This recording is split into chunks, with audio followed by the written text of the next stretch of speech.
Wouldn't be the Christmas shopping season if the stores were any less hotter than they are. He falls and breaks his neck.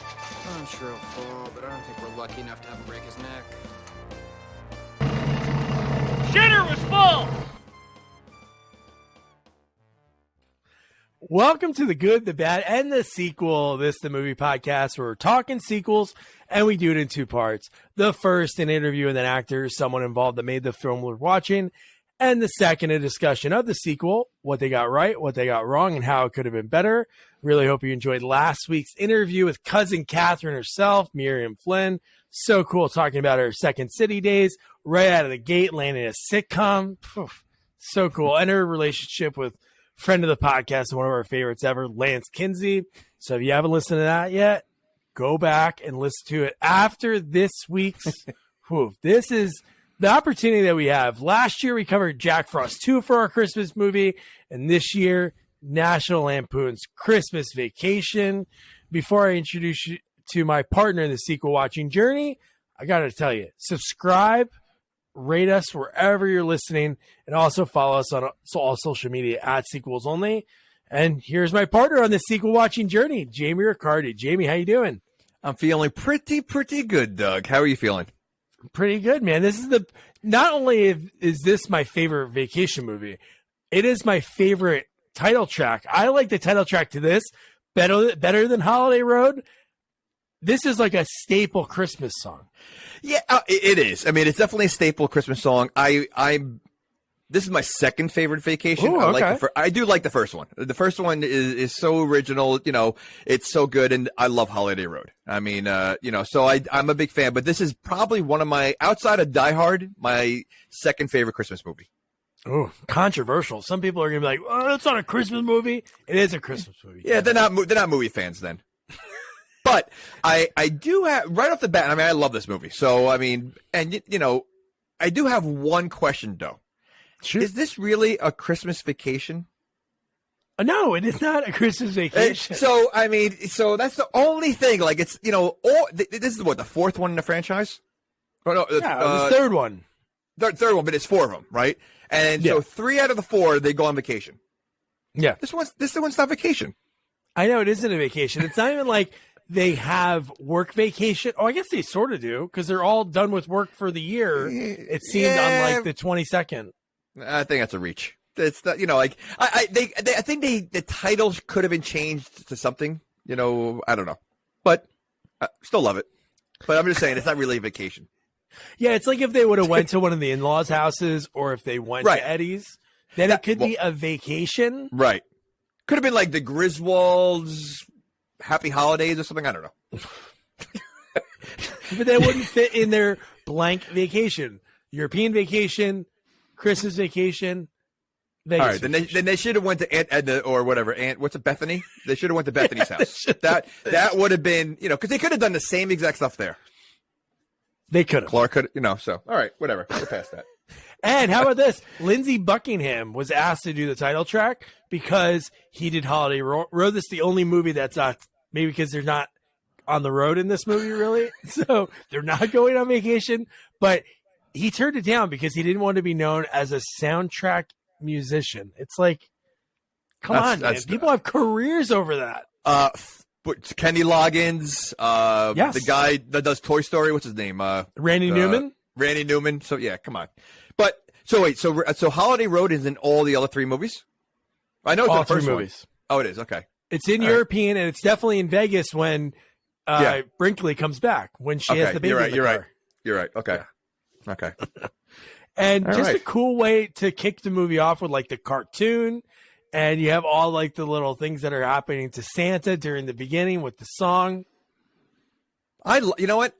I love the cartoon. I know a lot of people like, I was reading some comments that like they hated the beginning of it. I loved it. Like that's what the 80s did. Yeah. They did it in so many movies. Pink Panther. They did it in Better Off Dead and One Crazy Summer, and like all those movies, like they have the cartoon beginning. I think they're funny. I think they're, it's a great way than just staring at credits. Yeah, no, totally. No. And it's John Hughes, the greatest comedy writer of all time. Agreed. It's gold. Everything he does, and it's so crazy. You almost forget about these movies because they don't talk about them as much. But this story is the second one he ever wrote for National Lampoons. This one was called Vacation 59. And it was about I don't know if his stories were maybe they were about when he was a kid. Maybe his dad is Clark Griswold and his mom's Ellen. I don't know. I could see that. Because yeah, but I think Clark is a part of every dad. Like every dad that has some kind of Clark in him. Whether it's singing in the car or anal about lights or whatever, or wants the family vacation, you got, on time and everything. I think every dad has a little of Clark. Some dads have more Clark in them, but I just think every dad, Clark's a piece of every dad.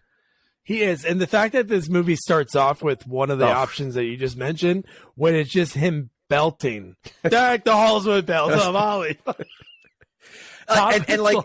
His voice when he sings, because he sings later on also, he does an opera voice, every time, he really goes out of his way, Now is that's the same car from the first movie, right?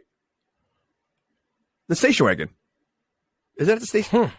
I don't know. Is it the same? I don't know if it's the same brown panel with green. Is it? I think so. How many station wagons look like that? I don't know, but I was trying to think. That one got destroyed.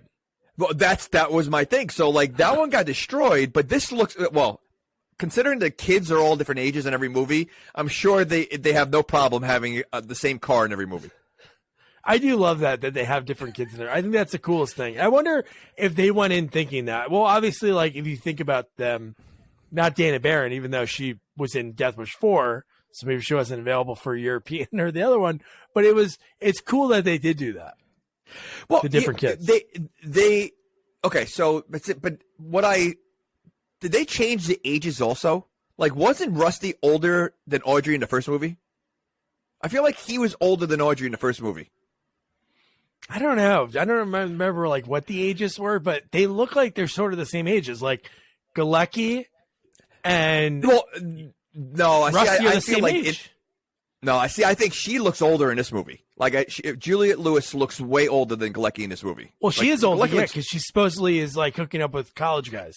Right, that's what I mean. So, but in the other movies, I feel like Rusty looked like he was older in European, and Rusty, Anthony Michael Hall, looked like he was older than.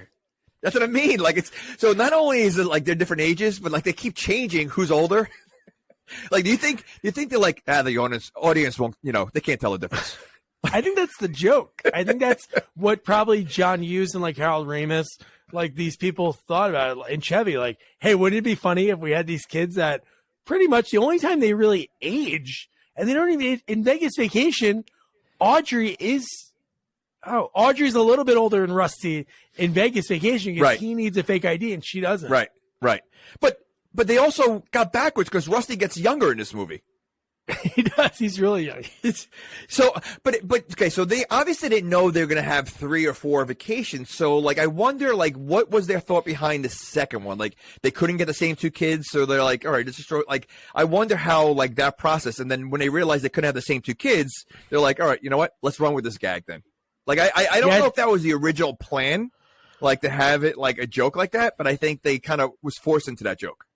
Yeah, I would say Anthony Michael Hall in the first one in 82, 83, the first one came out. He blew up after that. So I'm not saying he wouldn't have done it because he was above it, but he was doing so many other of the John Hughes movies. It probably just didn't work. And then they probably did run with it. But you know what's crazy about it? This movie, when it came out, the same week it came out, Back to the Future 2 came out. It lost to I don't know if they came out the same week, but when it premiered, Back to the Future 2 was the number 1 movie in America. This was 2. And then it ended up taking it over 3 weeks in. But this winter, there was only 2 Christmas movies, and Galecki is in both of them. Prancer came out the same Christmas season, and he's in both of them. Who is that? That's not Dudley Moore, is it? I thought no. Prancer. I thought the guy in Prancer. That's not Sam Neill. Why don't Dudley Moore was an elf in one of the movies? That one of those 80s, movies. Wasn't Fred Savage in one of them too? Oh, maybe. I don't know. I'm not big on the other 80s Christmas movies. I saw Prancer a long time ago, but all right. But yeah, you had it the kids, just talking about them. you know, Galecki, who's a monster. Like, he was in he never stopped acting, like Roseanne, and then he had all these small little parts in movies, and then boom, he blows up with Big Bang Theory. He does, but you know, it's funny. Like, you know, if you watch some of his stuff from, you know, like Roseanne to Big Bang Theory, he was also in Suicide Kings. I don't know if you ever saw that with Dennis Leary, and he played like a geek there. So, like, you know, you see him here, he's kind of like a cool kid. Like, he's not like dorky, like, you know, like, so like, I wonder what happened to him that he's just started getting the geeky roles. Like, you would never think that. Like, you know, I don't know. Like, there must have been something that just either he just grew into it and turned into a geek on his own, or just like, I don't know, because I don't see that path if I just saw this movie.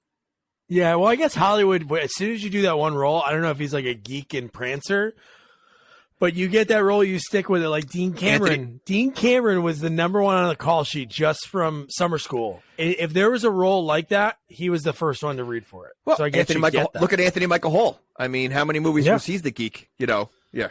All right. And then Juliette Lewis.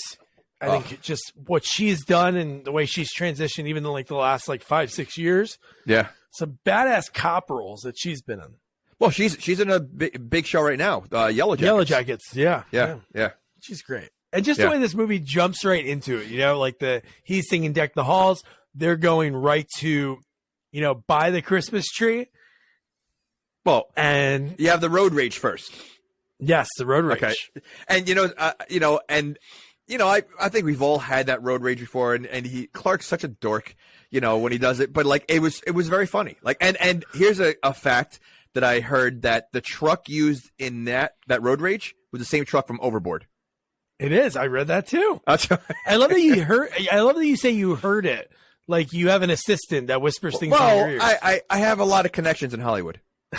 It's like that sketch on my favorite sketch on SNL on Update with Bobby Moynihan when he was the Italian guy, when people were feeding him the news. Hey, did you hear about this one?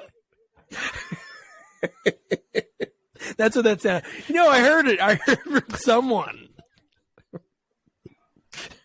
Oh, I was hanging at Musso and Frank's, and I was taking a leak. I was draining a lizard, and some producer came up and said, "Hey, Jamie, I know you're recording a podcast tomorrow. Did you know that pickup truck was the same one in Overboard?" Listen, don't be bitter because I have a lot of friends in high places.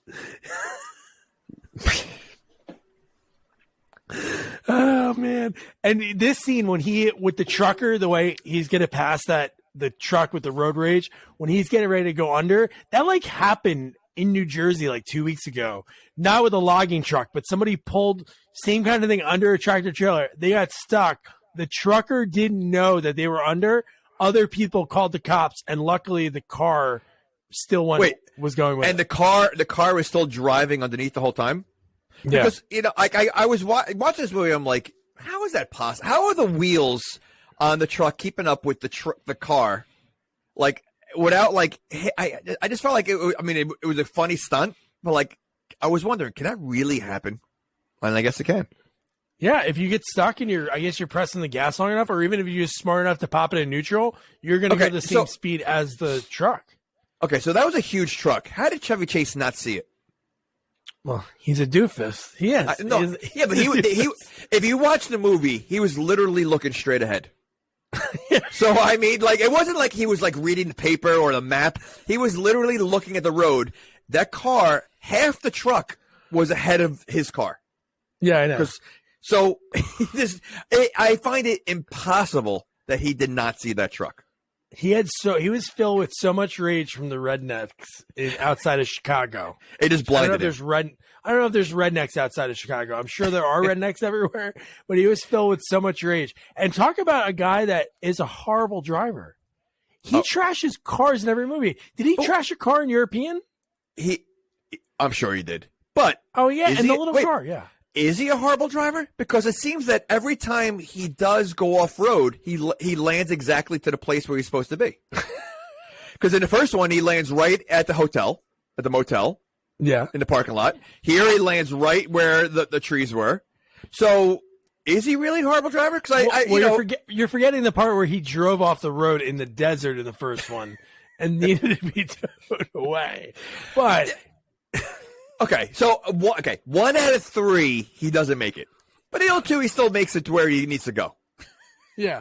And I love that they always do that when you see the stunt car hit the snow pile because he avoids the monster snowblower. When he avoids it, you see the station wagon's front get like caved in, but no, it's perfectly fine later. Yeah. Well, considering again, it got totaled in the first movie and he's still driving it. I'm still standing by that it's the same. Yeah, we got to check that one. Yeah. That's great. That'd be a great gag if it is the same one. That's awesome. It's got to be. So then they're going to look for a Christmas tree. He picks a tree. This is how dumb he is. Okay. He walks past about 500 trees. He's literally like in the middle of like Alaska. It looks like he's in the middle of Alaska, walking in his own.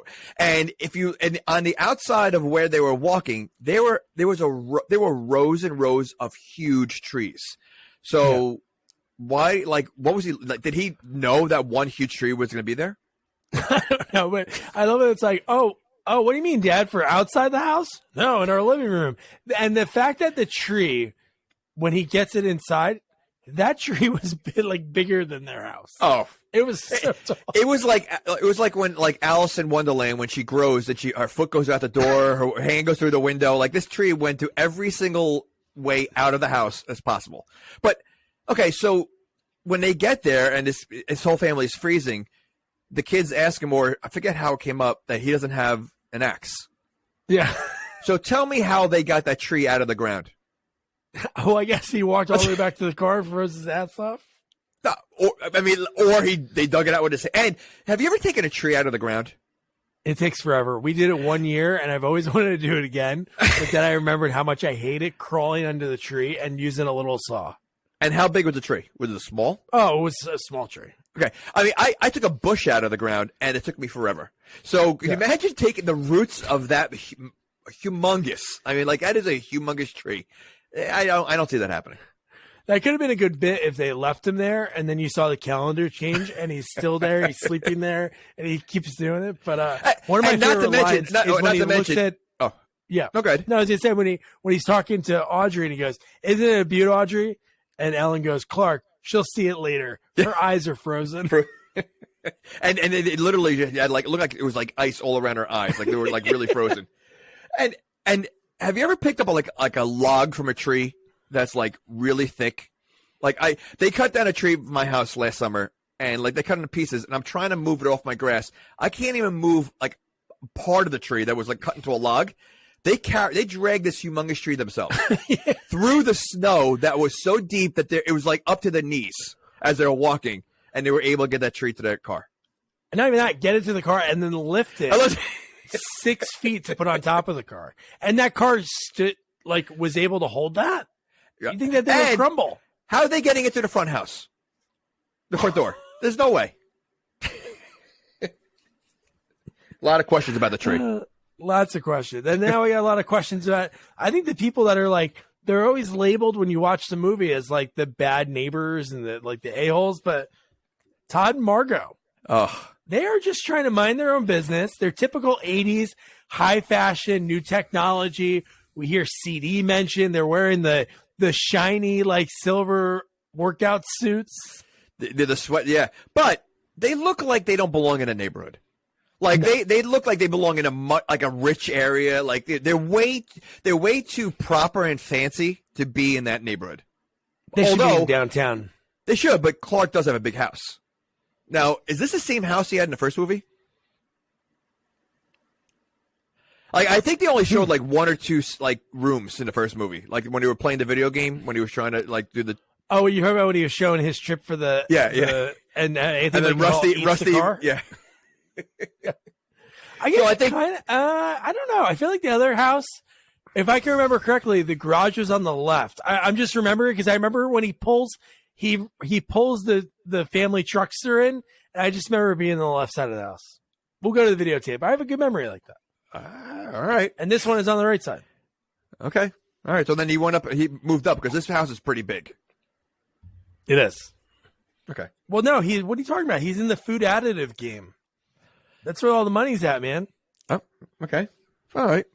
Although I question some of their products based on later on. So I know.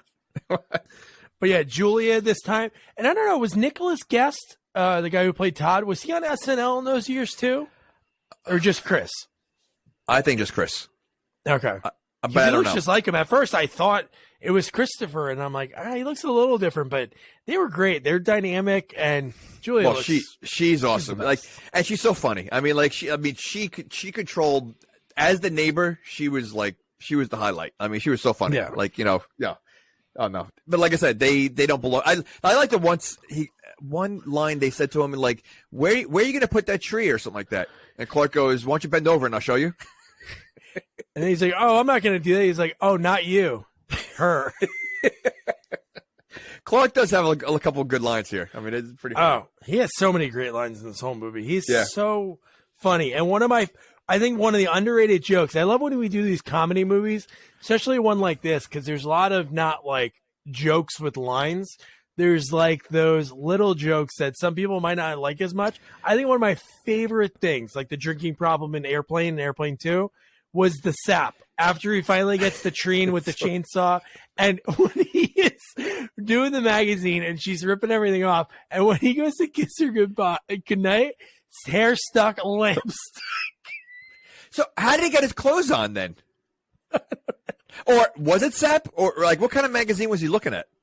Oh, maybe they just did something. I'm just because she didn't have sap on her. She swallowed it. Gee, whoa. Oh, yeesh. I gotta say, she is so gorgeous. Really, like think about her from the first movie, and just man. Okay, she is way out of his league. Oh yeah, He must be like a mule. he because- must be. She calls him Sparky. Okay, so I'm glad you mentioned that. Where does Sparky come from? I Like, don't know. is Sparky a nickname for Clark? Like, I mean, like, I don't think they ever in any of the movies. I don't think they address Sparky. Yeah, I don't know. I was trying to think. When I hear Sparky, first thing I think it was a dog. A dog, of So- course. Yeah, I don't know if he's maybe that's how he is in the bedroom. A dog. He humps like a Is- dog. I don't know. All right, that's a good quality. You're like I a don't know. dog in the bed. Well, I guess in life, it's a bad quality. In the bedroom, positive. Hey, all right. I thought Sparky. I wrote that down. I'm like, you know what? She says it a few times, and I'm like, because she does say she switches from Clark to Sparky, like almost like when she's mad, she says Clark, and then when she's like happy with him, she says Sparky. Yeah, or she's trying to pump him up because one time he's really sad, and she's like, Sparky. But no. And they're talking about the whole point of this movie is this will be the first time that he ever hosted Christmas with. And it was funny because this is like 7 days before Christmas, I think. And she goes, "Oh, my mom called and they're going to come for Christmas." And he's like, "Oh, okay, great." And that is a nightmare. It's more than 7 days because I think the first date is like the 14th. No, it is that early? Okay. Yeah, I think so. So, which brings me to wonder, he's hosting Christmas for the first time. He was planning on having the family there for 2 weeks. That's insane. Like, they're totally insane. So, like, yeah, I mean, I just don't like, yeah, that was, I mean, unless they're out of town, I guess, maybe. I don't know. After 4 hours, I'm fake yawning. And they arrived together. Oh, that's the biggest nightmare. And I love the music that they played. Oh. It was almost like kind of like psycho-ish, like a horror theme. Every kid is like stops and they go to the door. And this is what I wrote down. There is a certain age that you get to that all you talk about is your health issues. Hemorrhoids. And that's all they're talking about. Yeah. But they literally made the parents exactly the stereotype that you hear about all the time. Loud, the in-laws always grumpy, complaining about this, complaining about like the Seinfelds, always complaining. Like it's just they really gave them the stereotype of the annoying parents and in-laws.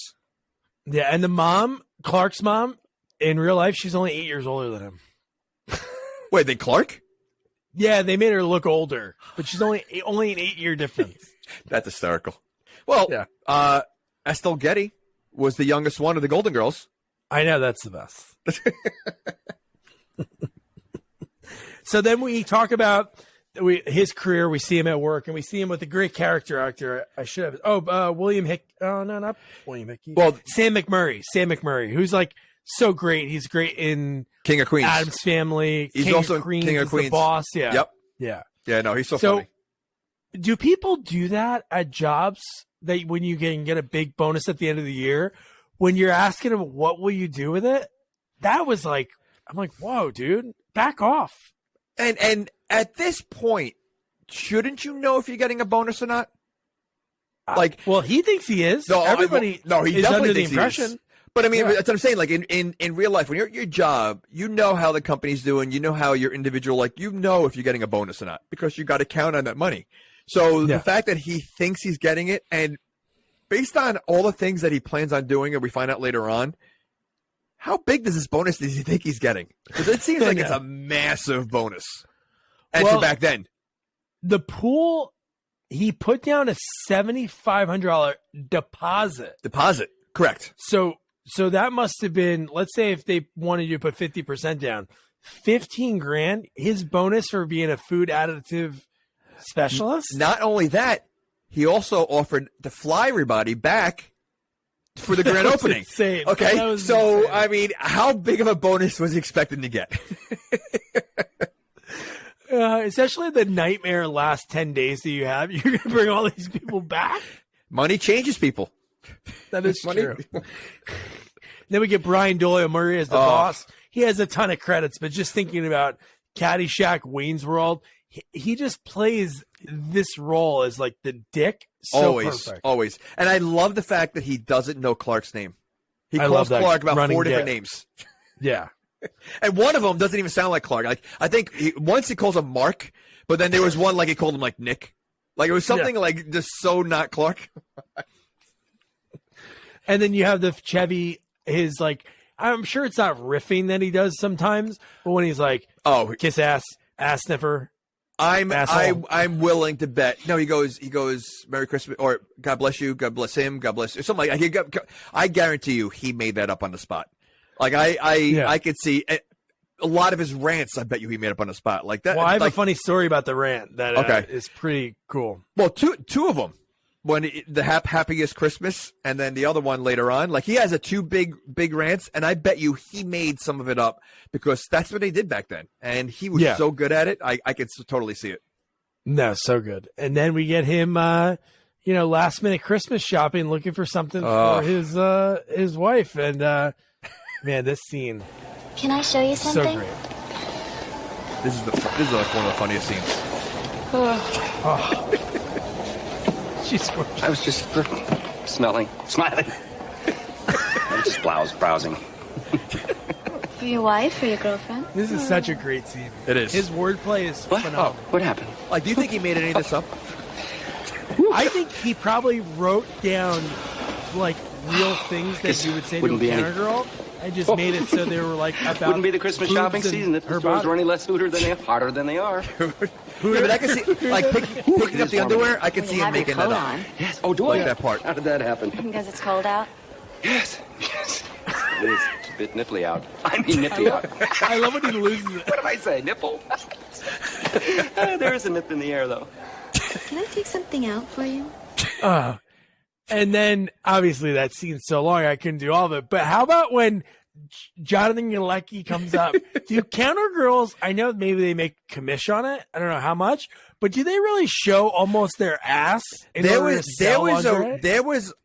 I thought I heard about that years ago. That like Victoria's Secret, like if you ask them, you don't know the size of whatever your girlfriend wears or wife wears, that they'll come out and model it for you. Again, I never thought that was true, but I don't know where I heard that before. Listen, it was what, the 80s? Like, when did this come out? 89. No rules in the 80s. That's No true. rules in the 80s. So I wouldn't put it past it that if you asked, I mean, it's just funny because he acts like he first of all, he's always horny. Like, he acts like every time he sees a good looking woman, he always freaks out. And somehow all these women sort of flirt with him.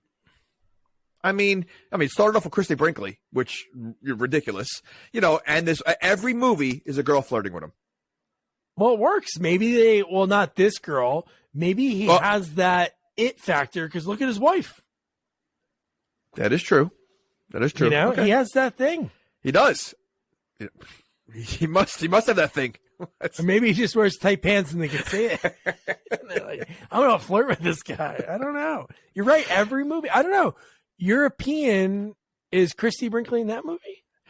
I don't think so. No, she's not. She has a callback in the other one, but does he? Well, no, Rusty hooks up in the European, but I don't. Does Clark? I'm sure some girl. Yeah, I was going to say there's got to be. But he also he's so dorky because he never knows how to talk to the girls either. Like even when Christy Brinkley went skinny dipping, like he was like awkward in that. Like he was like, this is crazy. Like so he I don't know. Like he doesn't know how to even talk to women. And he screamed like a girl. As soon as he jumped, he woke up the whole hotel. And I love when he explains things to his kids. Oh, with a very serious monotone. And and the best part is the kids always understand him. Like they just yeah, Dad, we know. Like they just know what they have with their dad, and they're just like, all right, this is my dad. Yeah. And then I wrote down, because in the next scene he's putting up the lights with Rusty, and did he inspire Home Improvement? I don't know what year Home Improvement came out, but the whole him setting it up, he hurts himself doing everything, whether it's stapling his glove and basically falling off the roof. Well, okay, so I have a few questions about this part. So one, those lights are all in a ball. They're a complete mess. Yet he has a blueprint for the lights. Like that doesn't seem to go together. That does not. That ball that he gives to Rusty to untangle looks like they're lights that have been around forever, and you just throw it in a box at the end of the year. It doesn't look like it's supposed to go a certain way, but he does have a blueprint because he keeps looking at it. Later on when it's not working. Two, do people actually staple the lights to a house? Because I would think that would be the biggest pain in the ass to take down. I don't know. I think people used to. Really? I feel like my dad did that because that was I feel like my dad definitely did that when we were younger. And then you just yank it down and re-staple it. That just seems like because yanking it down, I would think you might possibly take that in the gutter. I feel like that would be the biggest pain in the ass to do. I don't know if people really did that. Yeah, I don't know. Well, you're not supposed to staple it to the gutter because then you're putting holes in the gutter. Usually it's to wood you would staple it to. Okay. Well, did he do it to the gutter or did he do it to the wood? I feel like he did it to the gutter because that's when he stapled his glove. Okay. And then he fell and then he, made that ice that was sitting in the gutter fly into Todd and Margot's and destroy their CD player. And I like how they questioned, why is it all wet? There was a broken window and or when they was putting up the lights, I think they said something I wish he would fall and break his neck. Yes. And he goes, I don't think we're that lucky. But that is the perfect crime, right? You really wouldn't. You would question why it was wet, but it's not like you would think an ice cube flew in and, Yeah, but the only person outside at the time was Clark. Just saying. And now the 14th was a few days ago because that's when everybody came in. He's now putting up the lights a week before Christmas. Yeah, it's this is such a big deal. He has the blueprints, like you said. So none of it really you would think he would have done it a month ago. He's so anal about so many things. Those lights would be up way before a week before Christmas. Yeah. And he must have a lot of money. Well, the bonus is going to go for the pool, flying everyone out, and the electric bill because when he finally does get it for a second, the meter is flying, and then another funny gag, almost like a airplane-ish, Naked Gun when you see the nuclear power plant guy have to flip the switch. But yeah, the meter was spinning out of control. So how much money? Just for the 2 seconds it was on. 2 seconds. And Noah Clark, he's going to have it on all the time. So just the 2 seconds, I can't imagine what that cost him. I know. And I love that he's trying to get this done. He's trying to put everything together. And this is before we just mentioned when he finally does get it on. But he's asking for the drum roll, please. And dude, his in-laws are trashing him so hard right to his face. Well, Was this a scene when they all tried to do the drum roll and his father couldn't do it? He's like, blah, blah, blah, blah, blah. It was almost like Adrian tried to say the do do do do, and she goes do do do do do. Like, so stupid. That part's so bizarre. Drum roll, and he's like, "Come on," and then it doesn't work. Yeah, but Clark is someone that he gets so excited about so many things. Like that drum roll is everything to him. It is, and then he had his kids, and he had. Ellen calls him Sparky. His parents console him. But I love the scene when we see them all sleeping and you get like Rusty and Audrey sharing the same bed. Creepy. Really weird. I would sleep on the floor. I wrote the same thing. Or the couch. It's a big house. There's plenty of places they could have slept. Why in the same bed? And it was like the smallest bed possible. So they literally are like sleeping cheek to cheek. I love Clark's dad is reading Sassy magazine that was in Audrey's room, and then Ellen's dad is looking at a model named Gloria. I was trying to think who that was. I couldn't see the name too well, but did you notice the posters in Rusty's room? Well, I noticed the one that the dad was looking at. The poster. Yeah. Yeah. You see the one behind the bed? It was what was that? Two turtles having sex. It really is. When you get a chance to go back and look at it, it's literally two turtles having. That's 100%. That's what it looked like. It was two turtle, like a turtle behind another turtle. That's amazing. Not only is it amazing, it's extremely weird. If you have that poster in your room, there's something wrong with you. It is weird, definitely, but it's weird about the company that made that poster. Do they have photos of every animal having sex or just that animal? Okay, so if you're going to buy a poster of two turtles, would you have the other posters also for like a nature kind of thing? Or is it like, are you just into turtles? Like, is there like, because I know what's the furries? Like people that are into mascots? Is that? I guess they're into is that what you call it? Is that mascot? Is that what they're into? What's a furry? Isn't that what a furry is? I guess it is. I don't know. I never thought mascot. I don't want to drag. If there's mascots listening, I don't want them to get dragged in. That the Syracuse Orange mascot is that Bone in the. Okay, so forget furries. Isn't there one with like My Little Pony or something like that? Isn't there something with like? Well, they're bronies, right? Okay. There's bronies. You know the name of it?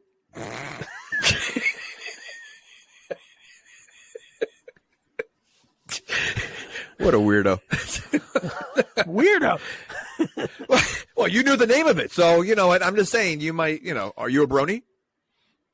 I'm a brony. Okay. All right. There's nothing wrong with that.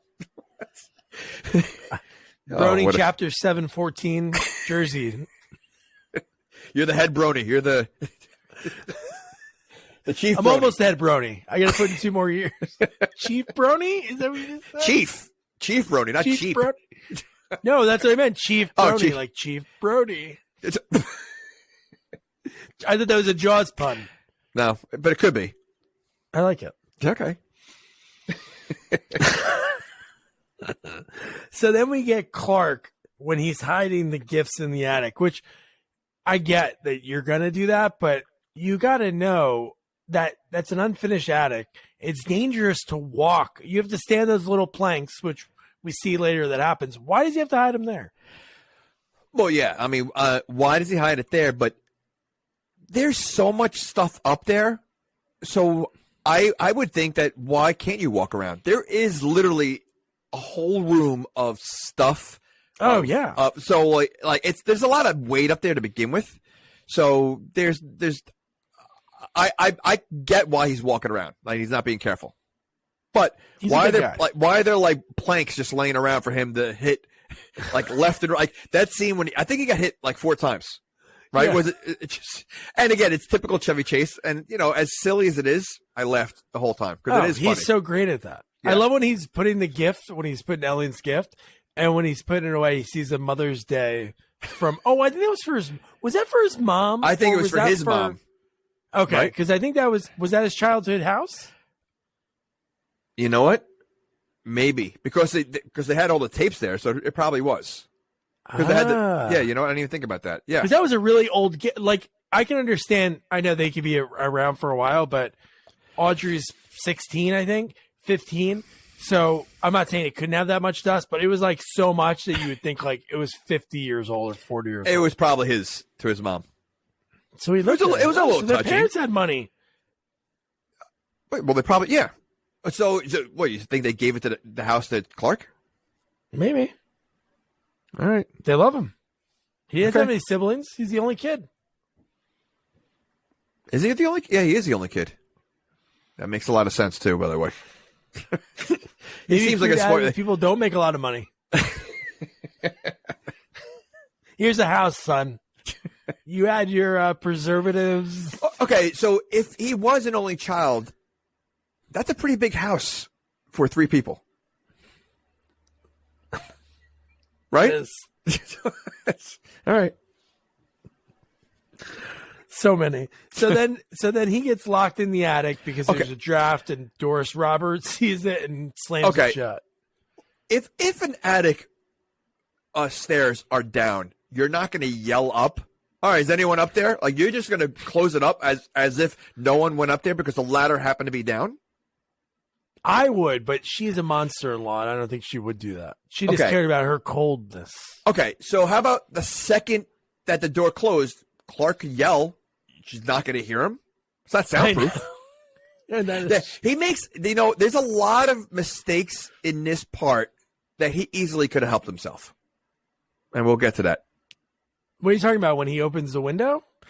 Well, to yell out? One, he could have yelled right away. 2, yes, the window. Or when he puts a hole in the ceiling and he lands on the bed with his feet. Oh, yeah. Why couldn't he crawl out of there?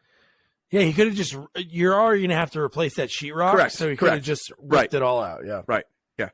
But of all the places to sit, he sits on top of the door. I know. But if he did escape, then we wouldn't have seen him dressed like he was an extra in Birdcage. What he put on? Like, what, were those rubber gloves? Like, what was he wearing? Like, yeah. He was dressed like a guy in Birdcage cleaning an apartment or something. Spartacus. Wasn't it Spartacus? Wasn't it his name? Yeah. Yep. Just the whole, like, the fact that he had to wear that hat or he put a towel. Was it a towel that he wrapped around his head? Like, what was that on his head? Was it a hat or was it? It was like, yeah, it was like those towel wraps when girls get out of the shower. Yeah. So why do you do that? Like, why do you have to wrap it like that? It's just so stupid. There was a lot of fur coats in there too. He could have put on just a bunch of fur coats, put them over his head, worn. Yeah, but it wouldn't have been as funny. No. Clark's all about the funny. He is all about the funny. And then he's watching the old Christmas reel-to-reels, like you said, and he's seeing these memories. And Ellen comes home, he falls right to the. What I love about that scene is the timing because like this is a Christmas movie. It's supposed to be like a sort of a family movie, but even though it's a little risque in some parts, but like he's watching these old clips and you see him and like, it's like a little tender moment, he's seeing like his childhood and literally out of the blue. Like it wasn't like, you're like, he just falls. Like it's amazing. It was very funny. Just the way it happened. I was and the laughing. The music like was family-ish memories. Yeah. And you see her for like 2 seconds and she pulls it right down. Yeah. Very funny. Man. And then you have Todd and Margot. They just get done working out, like we mentioned, in the silver workout gear. And he's like, I want to lick every part of your body. And she's like, but you're going to shower first. She's like bougie. She's so bougie. She's so bougie though. Like, yeah, 100% she owns him. But she gets the crap beat out of her the whole movie. Like she's and that fits for her career. If you think about in Seinfeld, like the things that she did, like physical comedy. Oh, she has it all. It's crazy. She is so funny. And meanwhile, you ever see her husband? Or is it Brad Garrett or something like that? Not Brad Garrett. No, she's married to I don't know his name, but he's a dorky character guy. actor. Yeah, he is. But he was on Saturday Night Live also. He blonde hair. He was from that 80s class? Yes. Yeah. He's very doofy looking. Like she is way out of his league.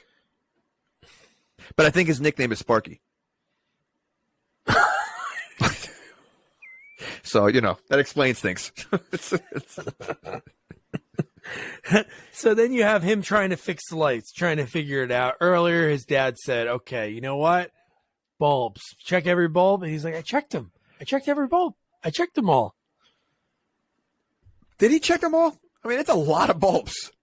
Well, this is the next day when he's checking them again. And he's like, I'm almost done. And I do this a lot often, so I can admit when I make a mistake where I'm like, I don't know where my wallet is. And my wife goes, oh, did you check there? I'm like, yeah, of course I checked there. And I didn't, and it's there. This part was me when she was like, did you make sure it's plugged in? And he's like, of course I made sure the extension cord was plugged in. Well, no, it was plugged in. Well, something wasn't plugged in, right? No, the switch wasn't on. That's the light what it was. switch. So it was plugged in. So yeah, no. But he has those blueprints of where everything's going to go. But he doesn't have in his blueprints which one is activated by a switch. Maybe he just moved into that house, his parents' house, and he didn't know that switch how to work. You never moved. You moved to a new house. Wasn't there a switch in your house that you never just don't know what it does? Yeah, there's a room in the house we don't even go into. Really? See, so that's what happens. So maybe that's just one of those switches where they didn't know what it did and they never used it before.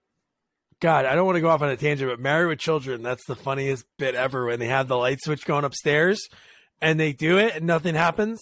And they spend the whole episode trying to figure out what it was. Even Bob Rooney gets stuck in the wall when they're trying to figure it out. And for some reason, it was a light that was in the doghouse. And it kept going on and off. And I'm sure you heard the dog talking. Like, what are these morons doing or something? Well, it's funny. Episodes. They did the same bit to Friends. There was I think a switch or something, and they had to try to figure it out, and they couldn't figure. Like, it happens everywhere. Like, I have one. I just moved last year, and I have one. We have a switch in our house. We have no idea what it does, and we've tried so many different things. We thought it was this and this. So I get it. It does happen. but his mom flips it for a second, and he gets excited. Well, because he thinks he did something. He did. Yeah. Well, he thinks he does. I mean, even when it does happen, did we get past when he kicked the Santa Claus already? That might happen. Might have happened already when it first didn't work, right? Okay, so when he starts breaking the stuff and he starts kicking the snowman. A little trivia here: he broke his pinky doing that, and they left it in there. So when he punches, somebody tell you this one on the John too? I'm not relieving my sources, but knock. Hey, Jamie, you in there? Trying to get shit. Again, I have friends in high places. They tell me the little secrets. It's my job to share them. That's great. You're the voice. He broke his pinky doing it, and it was one take, and he just kept going. So until he walked off. So when he walks off the screen is when they stopped it because he broke his pinky. Jesus. Yeah, no. This is when it goes on for a second. That's when dude. Todd and Margot, their physical comedy, when they're interrupted by the beacon of light that shines in their place, and they're so disoriented. I love when they're so disoriented and it's like on, and they're like, Margot, I don't know where I am, and then he's like, finally okay. He's used to it for a second how bright it is, and then once it shuts off, he gets disoriented and falls down. You're right. They had physical comedy throughout the whole movie. Like, they were very physical, both of them, especially her. I mean, later on, like, it's falling off the bed, and it's just very funny. No, they were perfect. Oh, and let me add this now because we talked about the house already a bunch. This house is the same one that's used in WandaVision. I didn't watch that show, but really, Clark's house. I did watch it. Interesting. You know what? Wow, I could see that. So wait, so what? So the house hasn't been used all this time? I mean, this is 30 years later, 40 years later, whatever. 30 years later. They probably use it for other things. All right. Well, you only named one, like a recent thing, so I didn't know. That's all that's in the list. All right, so then maybe they didn't use it for other things. Do you think people live there? I talked to people in low places, and this is all they gave me. Sons of bitches. It's funny. I saw WandaVision, and you know what? Now that I think about it, just the neighborhood of WandaVision looks like that neighborhood. So, yeah, interesting. That'd be great if Todd and Margot lived next door. That'd be a great bit. So there's a connection between Vacation and the Avengers. Look at that. Clark is an Avenger. He really is. I mean, and then before we get, he escapes death multiple times. So he does. No, yeah. So he might be an Avenger. Okay, go ahead. he's very earnest. Like he can just take so much pain. And Wait, you talking about Ernest goes to camp? Like you mean, or just Ernest P. Worrell? Yeah. Yeah. Okay. Why is he like Ernest? Oh, Ernest has that happen. He gets electrocuted. Oh yeah, you're right. He falls and he's fine. Just like Okay. seconds later, and Clark has the same thing happen. He fell off the roof. Yeah, but isn't Ernest dead? Now he is. Okay. Too Well, I don't soon. know. Have you seen Chevy lately? He looks pretty. Oof. Chubby, you mean? Chubby Chase. Here's Chubby. He's huge. He is. It's almost a shame because like he was such an icon in the 80s, and I mean he's definitely has a bad reputation in Hollywood. Like they said he's very difficult to work with, and like he had issues with everybody, but like he was such an icon, and you look at him today, he just looks like a complete mess. Like he just let himself go. So there's before no we way- get there's to no- the big, huh? I was gonna say there's no way his wife would still be with him, Beverly D'Angelo. Oh no, the way he looks today. not at all. I don't even know who he's married to. He's married. He's got kids. I mean, he's been. I don't think anyone famous, but just saying, his sparkiness is not going to last that much longer. You know, It's sparky. so It's gone. No, what I was gonna say is this is the fun fact that to me was like mind blowing. Obviously, people in Hollywood date. They always dated. Sometimes when you find out, like the first time I found out Kevin Kline was married to Phoebe Cates, like this is like a few years ago. I was like, how did that happen? And they've been together since the 80s. This one is a cool like connection because John Randolph is the actor who plays Chevy's dad. I don't know what the heck that was. There was a sound in here, but plays Chevy's dad in the movie, and he was also in Serpico with Al Pacino. In real life, Pacino is the father of Beverly D'Angelo's children. I knew that. You knew that they were together? Oh yeah, they've been. I never knew that. Oh yeah, I knew that. They're not married, but they've been together forever. Oh yeah. Oh, they're together right now? Well, they might be. I mean, I know they were together for a very long time when I was younger, younger. So I knew they were a couple. I knew they weren't married. I never knew that. Yeah. Oh yeah. Yeah. Yeah. Again, they might be together today. I don't know. Lucky guy. And then you get the lights when the timing, he gets everybody out. They're sitting on the front porch this time because they're not going to go through the whole rigmarole. And he does it with such force when he's I don't think it's going to light different. It's not like the plug knows, shit, he put me together hard, so I'm going to like get brighter or something. Listen, he tried everything, so he might as well try that. And it worked. It did work. And I love the celebration. Everybody's crying. His parents are crying for him, saying, I'm so proud of you. And then he even hugs his in-laws who he doesn't like, clearly. Again, knowing how Clark is, I think everybody accepts what he's about. So even his kids, like, I think the average kid would be embarrassed by their father, right? I think they accept him. They know how quirky he is, and they know like everything is such a big deal for him. So they know these lights were like, even Audrey, who's the bratty daughter, she was happy for him. Like, she was proud of him. She was. So I think they just know, like, listen, the little things in life for him, he gets excited about. Yeah, and then it leads to the funniest like reveal of people being in a movie ever. I think the fact that Eddie and Catherine are there. Just the way it happens though, because like he just slips in, and like he turns his head and he's right there. Like, so for the audience not to know, like it's coming, like I think it's amazing. Like he's been there the whole time. I wonder if in the trailer it'd been great if they hid that, because obviously they weren't in European, right? And they were such a funny scene. They're not in a lot of the first movie. They're in probably 20 minutes, but they're in like more. But they left a mark. Like you talk about the first vacation, you're gonna talk about Eddie. Like he was such a So yes, but again, Clark being oblivious like he was with the driving, That's a big camper that Eddie's driving. You're not going to notice that pulling up. That is true, and it was already in the driveway, and he was going in and out of the garage and checking the bulbs, and he didn't hear that or he didn't notice hear it it or see it. Correct. So, and I have to assume, the thing's a little ratty. It's not going to be a quiet machine. It's going to be, it's going to make a lot of noise coming in. So the fact that no one noticed, like no one said anything, like, yeah. You didn't have to go through all this trouble for me, Clark. And I love that. It's just like, thanks, Eddie. Eddie? Catherine? Eddie? And his face, just his face, you can see, like, Clark's face just drops. Like, he despises Eddie so much. Like, Yeah. it's just, it's amazing. Amazing. And you have the redneck trashy kids. And Which are also different kids. well, no, these are kids we just haven't seen yet. This is 6 years later. The other kids are in rehab. One's because she drank too much. Okay. Which is, I can't think of her name right now. She's a big time actor. Yeah.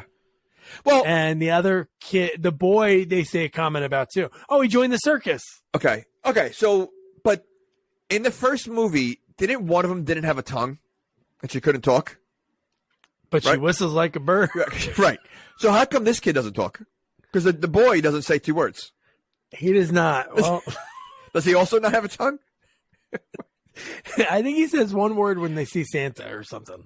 I don't know. I don't think he says anything. It says it on here, like in the like the character descriptions. It says like he only utters like one word, which is weird. But Okay.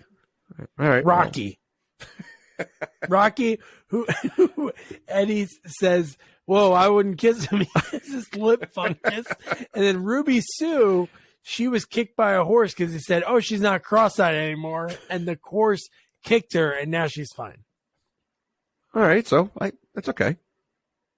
And it works out with our last movie that actually had Christmas Vacation in the movie. Maybe Rocky stole from this because Drago punched him and it made him. There's so you think there's a connection between science and animals? Yeah. So so you're saying if there's something wrong with you, hit your head really hard and it Get should kicked shake by a horse. It should kick by a horse or get punched by an angry Russian, and you're gonna be okay. They're fine. That's the life cure. There's such Naked Gun jokes. Like that's so Naked Gun. I love it.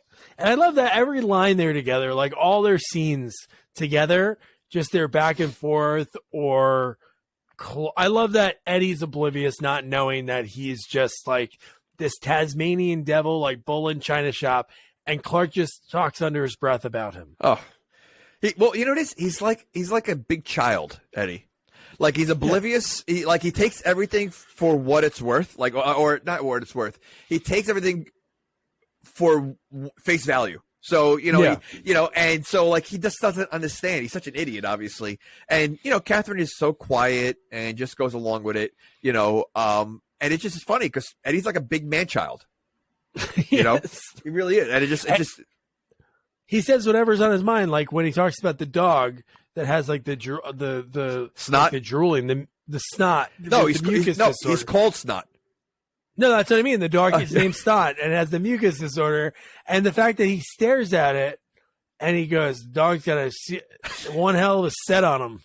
Talking about the dog's dick balls, like it's nothing. Well, the name Snot would be a name a child would give something. I don't think that. So it's he's a child. Like he might have to get kicked in the head. If the horse kicked him in the head, he'd be like intellectual. He'd have a job. Well, like I love what Ellen says about because when they have no money for the kids for Christmas, and he goes, Catherine told me he's been holding out the last 7 years for a management position. Well, again, he's not all there because we're not there yet, but when he goes shopping for his dog, he buys about 5 bags of dog food. Different brands. And different sizes. Yeah. Oh my gosh. And I love how close he gets to Clark when they're drinking out of the Wally World little mugs when they're drinking the eggnog. Great throwback, by the way. Such a great there's throwback. a few other ones in here. I didn't write them all down, but there's like these few other ones that reference the first film. But the fact that he's so close in his face talking to him, and it almost seems like, I'm not saying they did it in one take, like Clark, maybe that added to the uncomfortableness because he looks so uncomfortable talking to him. Well, I mean, the way he looks, first of all, I would assume Eddie probably smells really bad and has horrible breath. So, and I'm assuming Randy Quaid is such a method actor that he probably didn't shower for weeks and brush his teeth. I believe that. And no, the other one that I remember from the callback to Vacation is the shoes that he wears are the ones from the first movie. Oh, they really? That he wanted to give to Clark, and Clark wouldn't take the them. white ones? The white ones. He's wearing them in this movie, yeah. Wait, is he wearing them also when he's wearing the Speedo with his shirt tucked into the Speedo? We'll get to that. We'll get to that dream sequence because that's kind of uncomfortable. Yes, it is. All right. Yeah. So then Clark's at work and he wants to drop off a gift to Brian Doyle Murray, his boss. What is that gift? Do you know? What it could be, because I don't know what you get a guy like that sits. Do people really ever a table that long, and he sits at the end of it? That's his office. That's well, when you're a cocky. Oh, it's like those dinner tables you see in these like mansions when like the husband sits at one end and the wife sits at the other end. Yeah, like Batman. Yeah. But all the gifts were the exact same gift. They were, yeah. They were all really small. That's what I mean. Like, shape, yeah. So what do you think that gift was? Because it had like a weird shape to it. Like a phallic shape, wasn't it? Well, it was kind of cylinder. It had like a long piece and then it had like an end, like it was like it reminded me of like the shape of. You ever see that game with the marbles when you bounce them and it goes into like a basket kind of thing, like a. Oh, you don't know that game. Never mind. Marble in the basket. What you with the 1950s? You've never seen the kids. Do you want the best Christmas gift? Okay, marbles in a basket. My kids love it. It's almost like what's the skeet ball? But you have these little marbles and it's different levels that you can throw the ball. Really? You never seen it? Oh, you would love it. Yeah. All right. Well, what can I tell you? That's what it looked like. Maybe it was the two frogs having sex poster. He wanted to get rid of it, so he took his kid's poster, rolled it up, and gave it to his boss. That would be weird. He'd remember his name then. He'd be like, who got me that weird gift? Clark Griswold. He'll never forget it. I want you, when you get a chance, you need to go back to that scene. You got to look at the picture. Okay. No, definitely. All right. But I love his line when the Brian Doyle Murray is so uncomfortable, and he picks up the phone and goes, I got to take this. Get me somebody. Anybody. And get me somebody while I'm waiting. What a prick. Like, he plays that role so good. Yeah. Yeah. And now we get Clark sledding. And I think this is the first time in my life, like, I guarantee going back, that Walmart, because Walmart's run around in Jersey then. Yeah. And not until like the mid-90s we had one in our town, but Walmart, you see Walmart in this movie. And you know what? I've seen a movie 1,000 times. I don't think I've ever recognized, like, I never thought about Walmart. Like, I totally forgot that's where he landed. But, okay, so this is when we talked about the products that he makes and everything else. That seems like a really dangerous product. Very. That's a kitchen product, right? What would you need something that greasy and shiny and slippery for in a kitchen? Nothing. There's nothing. And let's talk about when you see them first sit on the hill. When you look out, you see houses. Oh, okay. Yeah, the hill's not that big. It's not even not that big. Even if he is going super far and fast, he's not going through backyards or anything. He's going through a forest. He's going through a forest for a long time, and he's going downhill. And again, it is far, but somehow everybody on the hill can see him when he lands. Yeah. So, I mean, and think about how far, like, he really was in the forest and lands in a Walmart parking lot. So, like, no roads at all. Like, literally, like, it's the forest and then Walmart. Like, it's he crosses one road because he almost crashes into a car and he has to, like, steer out of the way, and then he ends up at the Walmart. Okay. All right. But how does Randy see him? I know. Because as soon as he crashes, he's like, ah. Yeah, I know. Yeah, everybody. They were all, like, the kids were watching. They're all, like, standing, like, kneeling down, watching this whole thing happen. I don't think so. And the fact that he gets up and that sled, and as a kid, I remember those sleds. Like, that was like the big thing back in the day. You know, they had first of all, back in the 80s, they had the most dangerous sleds possible. Those wooden ones with the metal underneath. Like, are you kidding me? Like, how dangerous that is ridiculous. But so there's a hole in this metal that he was sitting on. How is his ass not ripped up? Oh, his ass should be gone. When Eddie picks it up later and looks through it, like a window. It's like a window, and it's like all jagged and sharp. He would be ripped to pieces. Like, he would need stitches. He would need a new ass. He would need a new ass.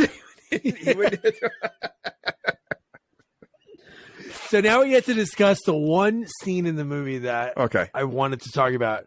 When he's this is his dream, right? This is his dream that he's looking out. If this movie was rated R, the ending of this would be a little different. It would be more Fast Times at Ridgemont High.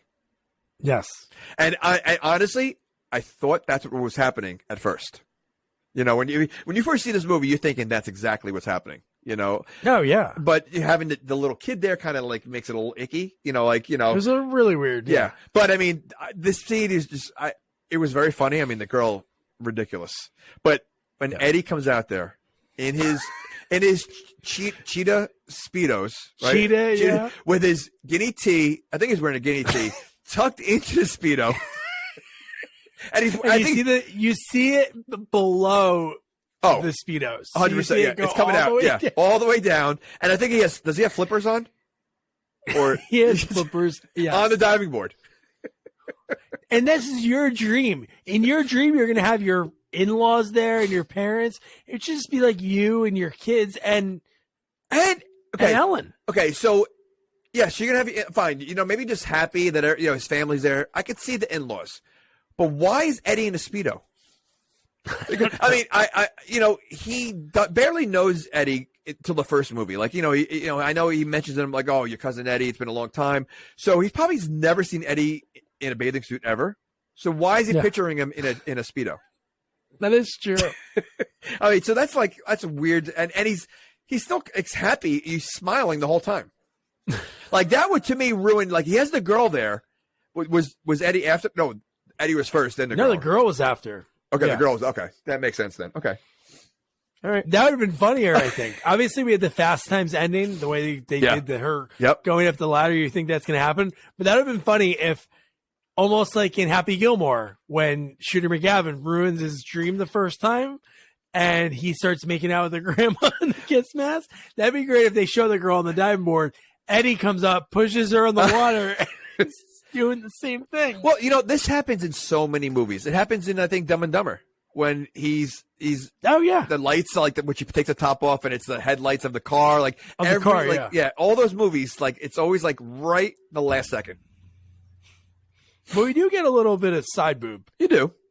Well, that's nice. We had inner thigh in the beginning, and then side boob. Has she done anything? Like, is she like a model or anything, or like what is she? Nothing. She might have modeled. Her credits are not that much. Nothing. Okay. All right. No. I'd be curious to see what she looks like today. See if she held up. I'm sure she's on Google, or she goes to.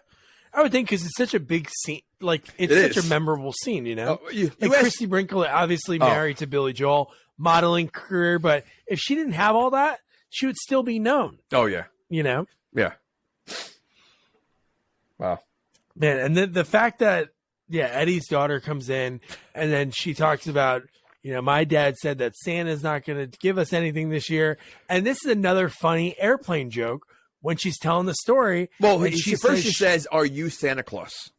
Oh yeah, that's what it was. Yeah, yeah. But the fact that she's telling the story and she's like, "And I was shitting bricks," and he goes, "You shouldn't use that word." And he goes, "I'm sorry, shitting rocks."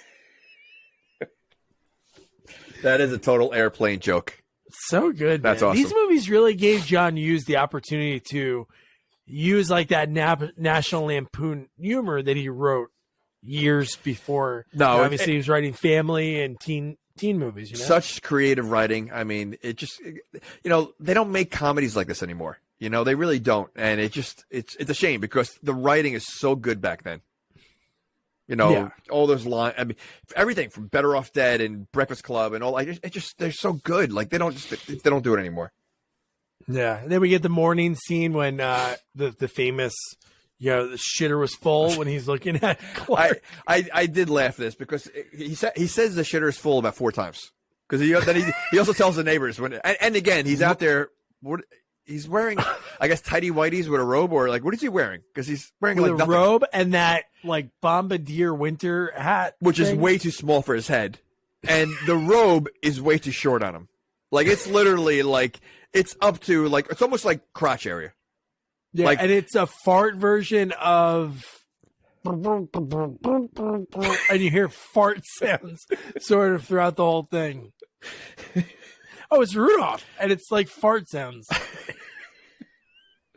Maybe because he's pouring out toxic waste. His poop. I would think so. But so the date is still like a few days before Christmas, right? So how long is that stuff toxic for? For what happens for what happens at the end of the movie? Like I would think, like because I know Clark's when he originally says it goes, I'd hate to light a match around there or something, or he makes a comment. That was the foreshadowing. He said, yes, it's illegal and the gas builds up. I hate to be anyone lighting a match within 10 feet. Right. But so my question is, how long is it toxic for that, if you wait a couple of days, can you light a match? Nothing happens. I don't know if it gets stuck. It could be there for a while, I guess. But what is he eating? Well, we know from later in the 4th movie, remember there was something with a nuclear power plant in Vegas Vacation. There was something with nuclear. And he got some settlement. Oh, yeah, he got settlement. Right. Because their house got affected by radiation. So maybe that happened then. Well, how big is a tank? I mean, because he was holding that hose for a long time. Oh. So, I mean, it didn't happen in this movie, but I was waiting for a meet the parents moment where someone would explode with all the waste. Like, like that didn't happen. Because they were setting that joke up, and I've seen the movie so many times. I was still thinking like, all right, the neighbors are gonna get it. Like she's gonna be covered in crap at some point. Didn't happen. Didn't get it. It was a joke. Get her ass beat. It was a joke waiting to happen though. It was, and we talked about it when they go to Walmart and Eddie buying all the different types of dog food, the Walmart Old Roy, kibble and bits, whatever he could find. And I love this joke. And I think we can talk about John Hughes and how great he is. But the line when Clark is like, "Hey, we really want to do this." I know you're saying. And Eddie's like, No, you shouldn't do that. No. Finally gives in. Here's the list.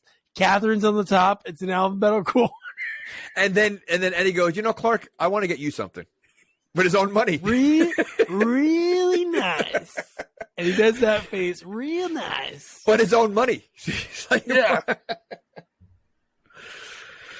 Oh, man. And then Aunt Bethany, Uncle Lewis. Now, Uncle Lewis, they wrote that part and designed the part to be George Burns. They just couldn't get him to do it. For some reason, he was still alive. Late, yeah. He had to be like mid-90s.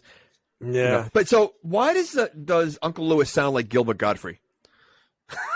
He sounds exactly like Gilbert Godfrey. Like I wonder, doesn't he always sound like that in movies? That guy always has that voice. He does, but I wonder if he's related. Maybe. Although Gilbert Godfrey doesn't really sound like that, so. But he does sound like Gilbert Godfrey. Yeah, he really does. And then okay. You can reveal your fact that you know from the producers and the stalls of Musso and Frank's. Well, she's the voice of Betty Boop and Olive Oil. Oh, I didn't know Olive Oil. Yes, well, because you don't have my connections. I only know the low place. They only give me one. They only give you one. Like the WandaVision house. And you know what? When you hear her talking, like you almost feel like it's an act. Like there's no way she sounds like that. No, she sounds like that. That's her voice. That's amazing. And it's crazy that she was doing Betty Boop until the day she died. I know. Yeah. Really, she did Roger Rabbit the year before. And I think she just probably got old and like, I don't know what her health was. She died like, I think 10 years after this, but crazy. She was doing it until the end. And she nails this role. Like she plays this role. Like this might be like the 3rd best character in the movie. Like I love Aunt Bethany. I mean, and I'm just concerned that these two live alone. They live together. Because I the Uncle Lewis seems like the biggest creep who probably could care less about his wife at this point. And she's so gone that I'm surprised like he hasn't tried to kill her.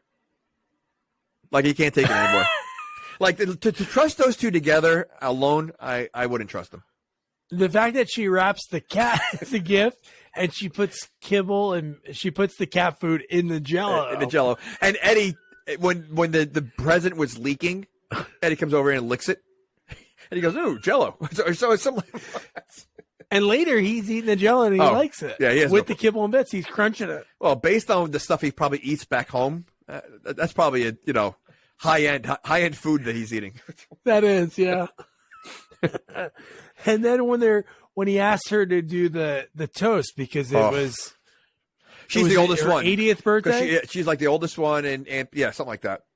Yeah, crazy, right? Yeah. Just think about the way people used to look. This is like 30 years ago. I don't know what their real ages were. I think she really was like around 80 because she died at 89, but she was 80. I know. And I know. he was younger. I know. Isn't that crazy? But she does what? The Pledge of Allegiance? So funny. I mean, well, first of all, okay, so, and then you have the turkey right afterwards, right? Does that really happen to a turkey? Like if you cook it too much, could it dry out? I don't know if it could dry out that much, but I love that it hissed. It was like a basketball or a football. It was that sliced open and like deflates. Like it was just like I wonder if that could really happen. And then they still decide to eat it, and you see everybody's face like chewing on it. Like what's her name is Clark's wife throws it. She doesn't eat it. She throws it over her shoulder. I don't know if you noticed that. Like she pretends to eat it. But like Clark is making all these faces because it's like the hardest thing. It's like they're eating a football. But that's a good family that they actually try. But it seemed like Catherine and there was how many people in the house? Wouldn't they know when that went in? Or you know when it comes to cooking a turkey, everyone, even when you have people come over before it's done, they're like, "Oh, what's the turkey at? What's the temperature?" Correct. Like they're all in on it. They're all in on it. And first of all, the turkey looked a little small for the amount of people that were there. It was tiny. And they were having basically Thanksgiving dinner because there was sweet potato, I think mashed potato and string beans and turkey. That's Thanksgiving. That's not Christmas. Yeah, there wasn't enough food. Not at all. And I can't believe, and they still ended up eating the Jello. I can't believe they even risked eating the Jello because they all were eating it. I think because they were eating dessert. Yeah. Well, they needed to eat something. They were so hungry. They had to. Another great line in the movie is when Clark goes, "Hey, kids, I heard on the news pilots saw a sled." Oh. And when Eddie turns and stops eating, looks at him. You serious, Clark? I was, you know what? I've seen this movie so many times. I still laugh out loud. And that scene, his face and the way he says it is hysterical. Clark's look back at him like, "Are you serious? Are you serious, Clark?" And then we cut to, you see outside, we see the green gas again, like showing that it's pretty toxic. It's pretty, and then this is the part that makes no sense too. So when the uncle lights the cigar, that's just him lighting the dried out Christmas tree. They forgot to water it over the last. No, the days? dog drank out of the. Oh, that's what it was from earlier. Right. So Snot was drinking out of the bowl earlier. And that's when I think Clark's like, he shouldn't be doing that. And he goes, I forget how Eddie just, of course, blew it off, but they didn't replace the water. They clearly saw the dog drinking the water out of the, so yeah. And same guy that has plans, blueprints, and he's not going to care about this tree that he drug his family out. That was something that was like, such a labor of love. His daughter almost died of frost. His daughter almost died getting his tree, and you're not going to take care of it? That's like a slap in the face to the daughter. Like you're not going to take it. Can you imagine if she did? Imagine if she did die, and then you forget to water it. Wouldn't you care even more about that tree? 100%. Ed, this is a massive tree. How much water do you think this tree needs? It needs a lot. So we get that tree is all screwed up, and Oh, and then he goes outside with the chain, right? He goes out and gets another tree right away, or is that No. That's after he's pissed. That's after he's pissed. No. We missed the. What did we miss? Yeah. Well, next the bonus check comes. No. Yeah, but wasn't. Oh no, the squirrel was the other tree. Oh no, the cat. The cat. So the cat was eating the lights. You forgot about that. So the cat was eating the lights, and then I guess he turned the light. Or no, the cat unplugged the lights and then started eating the lights. And so Clark was wondering why the lights went off, and then went back and noticed that the plug was out. So he plugged it back in and fried the cat. But I love that. Where'd the cat go? Because it just left like an imprint in the ground, right? It's like no, it was on the couch. It was on the chair. The cat, like under the chair, yeah. So it was on the chair because that's why under the chair. Then why did they throw the chair away? Well, because I think it burned through the bottom of it. But no, because they left the chair and you see on the floor, you see the imprint of the cat. But there was no cat. Where'd the cat go? It disintegrated. it went to the basement. It burnt so much. It was just because I mean, like, maybe because I guess they couldn't show a dead cat. I mean, it just showed the outline of the cat. Like I was like, what? Like I just thought the cat just got burnt. Like I didn't realize the cat died. Here, you just see smoke. See, it would have been funny if the cat's like hair was all sticking up from the electricity, like with like a black, like all over his ashes all over the body and the hair sticking up. That would have been funny. Maybe they couldn't show the dead cat. Okay. All right. They can show dead. They can show dead Aunt Edna in the first one, but they can't show a cat in this one. Animals, you can't show dead animals. All they show is a leash. That is true. So they can show dead people. That's okay, but you can't show a dead animal. No, they really do, right? Yeah, that is true. Isn't that weird? If you think about it, that's extremely weird. Like you have no problem showing dead people or turtles having sex on a poster. Well, they're not dead. Now, so if the one turtle was dead and the other one wasn't, and they're having sex, can they show it? They have to blur it out. Only they have to blur out the dead one. The other one is fine. The dead one can keep humping. Because that's the way it would work, right? You couldn't have the dead one on top of a live one. That'd be uncomfortable. That'd be lifting the dead turtle up and then maneuvering your body underneath, let it fall on you. That doesn't work. Well, they are turtles. I don't know what that means. Are you talking down to turtles? So then they get a knock at the door. It's Clark's Christmas bonus. The messenger said, fell between the seats. Yeah, which he delivers at like 11 o'clock at night. That guy left his family. He left his family. For one card. He hand delivered one card. Like, when you throw it back in the mail? At that point? True. Or put it in the mailbox? But, oh my God. Put it in the mailbox. Why would you go to the door, right? Yeah. Ugh. And then the fact that he thinks it's and then without even looking, he tells him about the pool. Which, and I mean, I could be wrong, but that's a major change to a house. You don't discuss that with your wife? Like, that's a major development in your house. You're losing your backyard. I mean, construction. Like, that's something I would think you would discuss with your wife. Of course. Well, that and $7,500 down. Correct. So that. But the fact that this is the moment also, without seeing the check, he's inviting to fly everybody in that house back for the grand opening of the pool. Yeah. So like I said in the beginning, how much he's got to be expecting, like $30,000.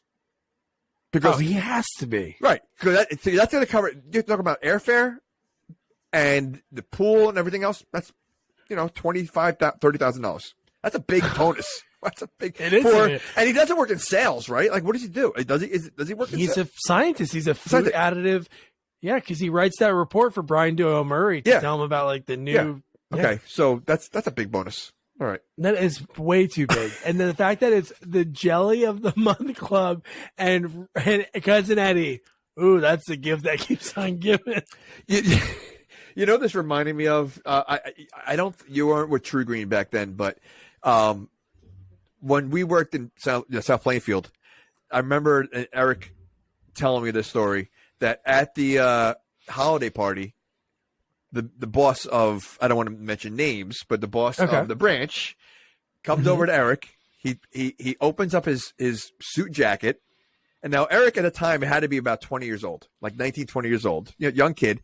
And he goes, "This is for all your hard work this year." And he hands him this envelope. Eric's getting a little excited. He opens it up, and it's a family portrait of JCPenney's.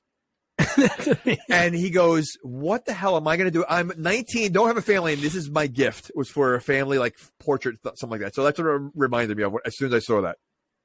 Well, that's what I wrote down my story of True Green. They gave us a chili powder and a printed out recipe for Cincinnati style chili. That was in my box the last week before Christmas. That's what I got an envelope. Do you realize that tomorrow Billy's going to get calls off the hook of people canceling True Green? Well, I would hope. I think our listener reaches more than that. Well, based on our podcast, I bet you we have a lot of True Green customers. Oh, probably. So, and they're all gonna be all pissed off at how we were treated, and they're gonna call tomorrow and cancel. Use my goddamn Lime money to give them real gifts, not JCPenney. And then right at this point, you have. This is the first rant that he goes on, right? This isn't the one when he goes insane, right? No, this is like a mini one when he's like, "We're gonna celebrate effing Christmas, right?" We're gonna have the happiest Christmas. Okay. Yeah, but why does then no? Then what's the other rant for? The other rant is before. It's before Eddie. That's after he brings the tree in. Yeah, before but Eddie brings everything. Why does he go on that rant? I don't know what brings up the second rant. Something happens. I don't know if it's the squirrel and the dog taking the. I think it's the dog. Oh no! Okay, or is that when everybody was planning on leaving? And no, everybody was planning on leaving now. Which rant came first? The long one or the shorter one? Because I want to say that I think the first one came first, like the long rant came now with this one because he's mad at his boss, and then later on when he starts going crazy and everybody sees that he's going crazy and they want to leave, he's like, "No." All right. Yeah. If any of you are looking for any last-minute gift ideas for me, I have one. I'd like Frank Shirley, my boss, right here tonight. Oh, this is right now. I want him brought from so his they were all happy planning on holiday leaving. slumber over there on Melody Lane with all the other rich people. And I want him brought right here This is amazing. with a big ribbon on his head. And I want to look him straight in the eye, and I want to tell him what a cheap, lying, no-good, rotten, four-flushing, low-life, snake-licking, dirt-eating, inbred, overstuffed, ignorant, blood-sucking, dog-kissing, brainless, dickless, hopeless, heartless, fat-ass, bug-eyed, stiff-legged, spotty-lipped, worm-headed sack of monkey shit he is. Hallelujah! Holy shit! Where's the Tylenol? I love his at the end when he just breathes aside. Yeah. Now, how much of that was made up? So here's the story that it says. It was rumored that the rant about Mr. Shirley was ad-lib, but this is somewhat true. However, what the audience doesn't see is each cast member of the film facing Chevy had a sign hanging around their necks that had one word written on each one, and some of them were adjectives that he used to describe. But still, it's epic. No, but first of all, that is pretty creative and that's pretty awesome. But yeah, I'm sure he threw in it you could tell there's some words in there that monkey shit or whatever, like the things like here he probably threw on his own that it's got to be one of the most famous lines, rants ever. And it's amazing because to me that's something I don't know if you can memorize that. That's almost there's so much in there, so there has to be ad-libbing in there. There has to be. Yeah. So no, it's amazing. So yeah, so I think this one is after he opens up the no bonus, and I think the one later. No, this is right because this is when Eddie, you see the RV disappear right after the scene. This and the other one is later on with the chainsaw. Right. Okay. So this is where he basically does his Jack from The Shining, and is it Jack? Yeah, it's Jack. And this is where he flips. I know. I do love when Todd and Margot are talking. They're like, wouldn't it be funny if we got a tree? She's like, I was thinking about getting a tree, and then our Clark cuts the tree on the side of their house, and it goes through the window. But it's Christmas. Why don't they have a tree? Are they Jewish? Well, no, I think they're super uppity. Like you said. So why wouldn't they have a tree then? They don't like mess. Well, they don't like mess. I'm sure the needles. So you can't have a fake tree? Were fake trees a thing then? Why not? What do you think? They only fake trees only happened in recently? Like I was thinking one guy in like '92 is like, dude, why don't we just make one out of plastic? I would assume the bougie uppity people would have a tree, like the biggest tree ever, with all these, unless they said it because maybe they're Jewish, and they said, wouldn't it be funny if we had a tree? Is that funny? Is that what Jewish people do? Like they play these gags? They're like, wouldn't it be funny if we put stockings? What? I don't know. I'm not Jewish. Beard like Santa? Well, they have. I saw it at a store. So instead of elf on the shelf, they have mensch on the bench. On a bench, I saw that. Yeah, amazing, amazing. We did one of those what are they called? Those auctions where you like the white elephant or whatever, where everybody trades the gifts in, and someone bought that as one of them. So the one Jewish person that was with us, they grabbed it right away, and it's like the funniest. Like they were cracking up. It's so funny. Yeah, so they have, again, Todd and Margot, they're really minding their own business. They have a tree go through the window.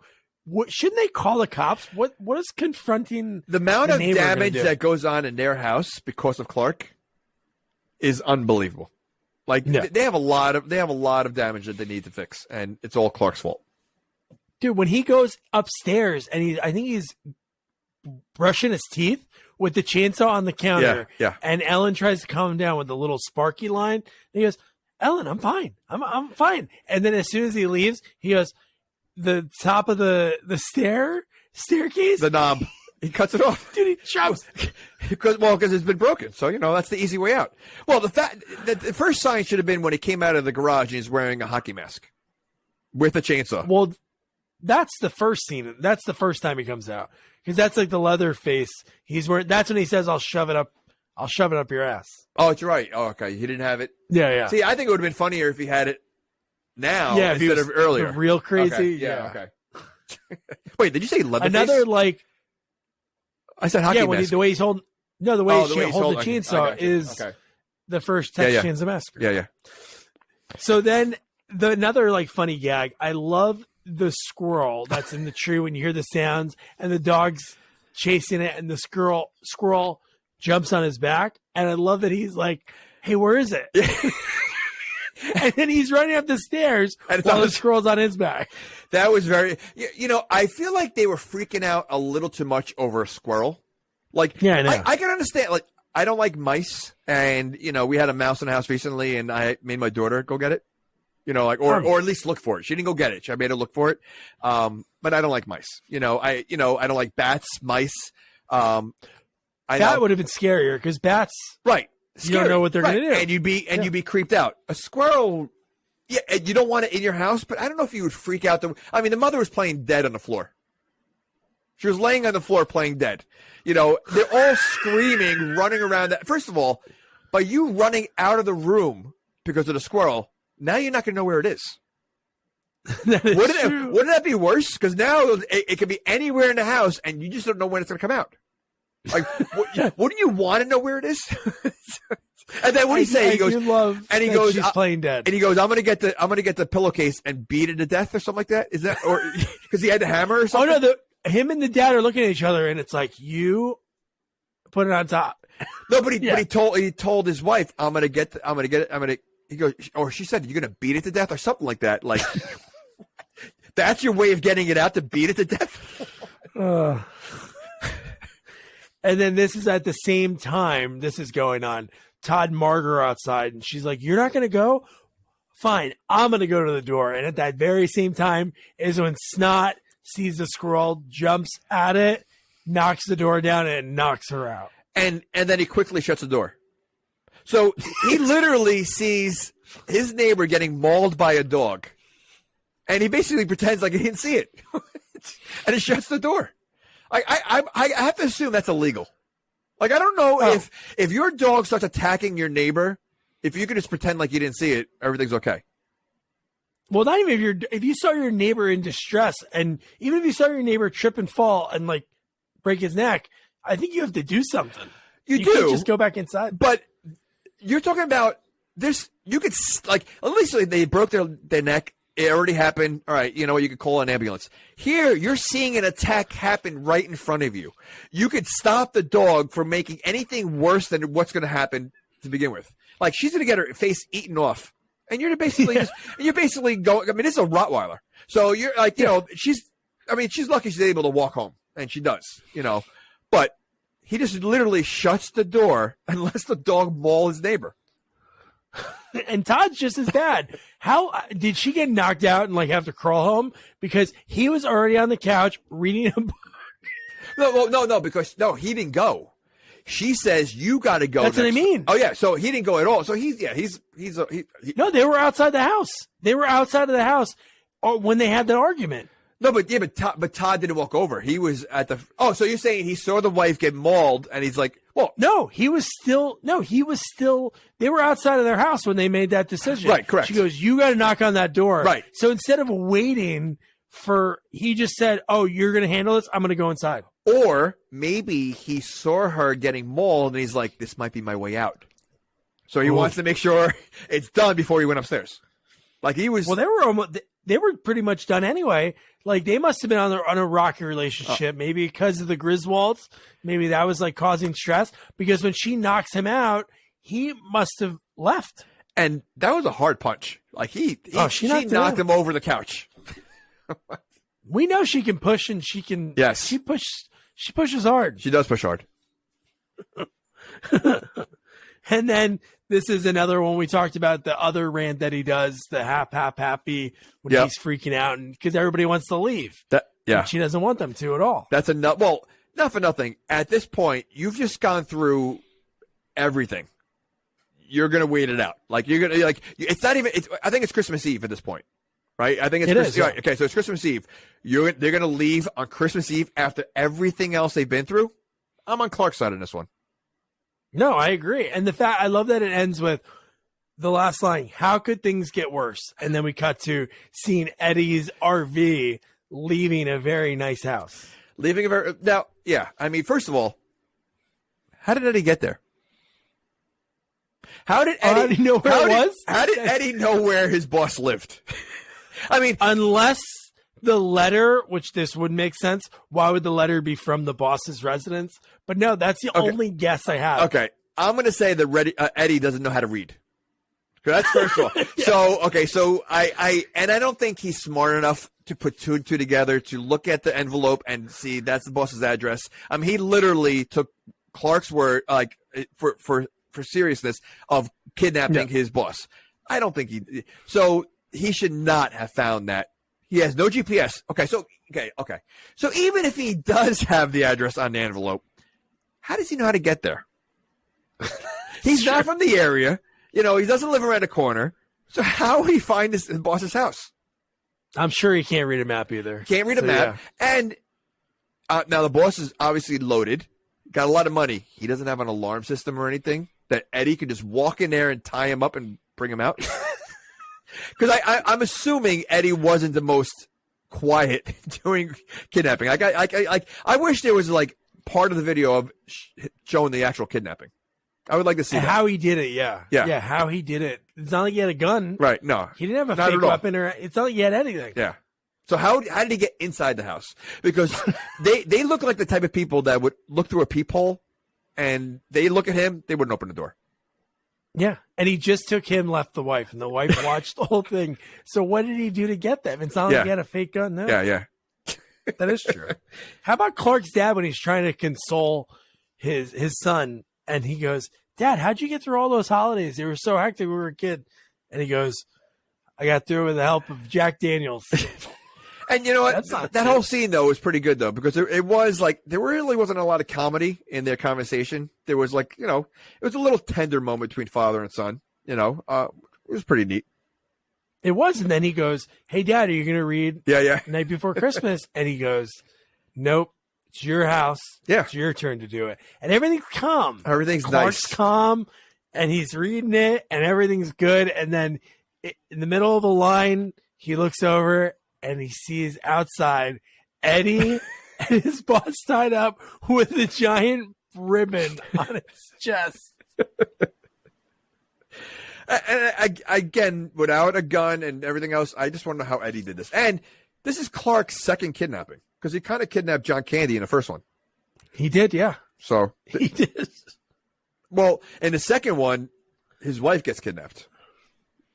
Right? Doesn't she get kidnapped a little from the, wasn't there like, I thought she got kidnapped. I think so. I got to be honest. European is not one that I watch as often. I haven't seen it in a long time. I mean, there are funny scenes, so I haven't seen it in a while. But yeah. All right. I watch Vegas. Vegas is one I watch. Vegas is good. Wayne Newton. She leaves him for Wayne Newton. But yeah. So then we have, again, like anyone, you have this boss. He has a lot of money. When he sees what really happens, he gets confronted and he gets really quiet. I love his response to show that he doesn't understand, but he's still an uppity dick. He goes, "It's people like you, the little people." He had to throw that in there. He had to. But I mean, and he gives the bonus back. Yeah. But does he say how much? He just says he doesn't say all the bonuses are back, right? Yeah. So he easily could have done that. So, and he just chose to do jelly of the month. What? And I love the fact that when the cops do get there, that they agree that the boss is a scumbag. Like you actually, the cop actually says, "If I had a rubber hose, I'd beat you with it." Which is kind of weird, though. Like what? Like of all the things he can grab, why would like a rubber hose? I never understood that phrase. It makes no sense. Beating someone with I guess it hurts because it's like a whip. But yeah, but there's a lot of things you could say. You know that a rubber hose. Like I don't know. No, that didn't make sense. So to talk about the jelly of the month thing. So let's say Clark's bonus is $25,000, right? Because it has to be that much money that he's gonna do the pool that he puts down a $7,500 deposit. How many employees are there? So this decision, the jelly of the month, probably costs what, $50 tops back then. So this guy has to talk to the board of directors and be like, "Hey guys, I went back on the decision, and now we have to pay out." How many employees do they have? Even if they have 10 employees, Jesus Christ, dude, that's $250,000. Yeah. That's gone. Yeah, that is very fun. And you're talking about back then. So, think about that. Yeah. God. And the next scene's so great, too, because just the way the cops, when they get to the house, to the tune of, "Here comes Santa Claus, here comes Santa Claus." And, it's a whole SWAT team. It's hardcore. And they go into, that's what I was talking about, Margot kicked Todd out because she's like, "Todd, I told you not to come back." And it's a SWAT team busting the door down. So not only is her windows are messed up, the CD player that was so expensive back then ruined. Now she has no front door. The entire house got destroyed in a matter of a week. Because, this basically all happens in a week with her house. Yeah.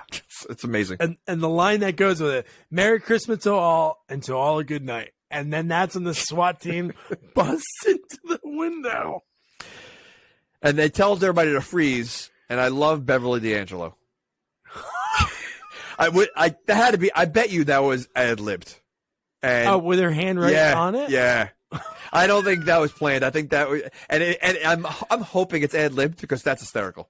That's so that's such a funny joke. That's amazing. And even the wife's pissed at Brian Doyle Murray about it. She's like, "How cheap could you be?" Yeah. Which is funny because a lot of these movies, when you have the rich couple, she would totally be for him saving money for they get, but yeah, it just shows you what a jerk he is. So that was pretty funny. Yeah. And then that's it. Then they go outside. They see the Christmas star. Well, the uncle, doesn't he say it's not a Christmas star? What does he call it? Power plant? No. What did he say? He said it was a Christmas star, and then someone said it made some kind of joke that it wasn't a Christmas star, it was something else. I forget what he said. But yeah, and then they start smelling something. Yeah, and then when he lights the stogie, was it before or after that? Then she started singing the national anthem. No. So it blows up, and then she sings.